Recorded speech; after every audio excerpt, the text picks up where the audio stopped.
Olá, meus caros.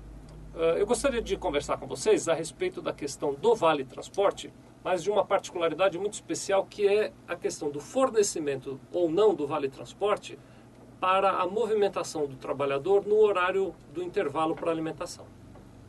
Vocês sabem, nós já falamos disso em outras ocasiões, que o trabalhador que ele tem uma jornada superior a 6 horas diárias, ele tem direito a pelo menos 1 hora de intervalo para repouso e alimentação. Durante essa hora de intervalo para repouso e alimentação, pode ocorrer que ele tenha necessidade de se locomover, por exemplo, para ir para casa almoçar, ou, por exemplo, para ir a um restaurante e se alimentar.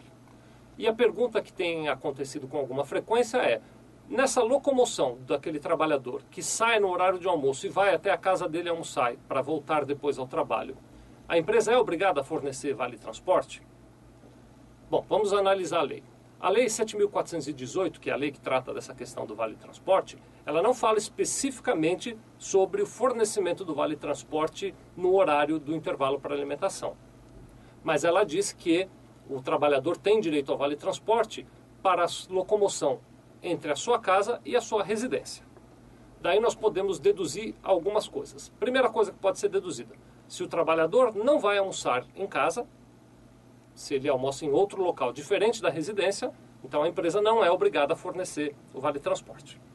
É importante, inclusive, dizer que se o trabalhador declarar que almoça em casa para ter o benefício do Vale Transporte no intervalo do almoço e não for almoçar em casa, ele vai estar cometendo falta grave que daria direito à empresa de demiti-lo por justa causa.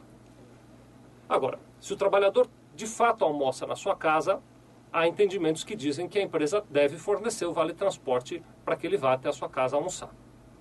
Mas eu gostaria de ampliar essa análise, incluindo um outro conceito. Se a empresa fornece refeitório para alimentação, ou se a empresa fornece algum tipo de vale alimentação, do tipo ticket restaurante, ou vale refeição, ou esses outros que existem no mercado, também é nosso entendimento de que, como a empresa prove ao trabalhador condições para se alimentar sem precisar ir até a sua casa, a empresa também fica dispensada do fornecimento do Vale Transporte para o intervalo de alimentação.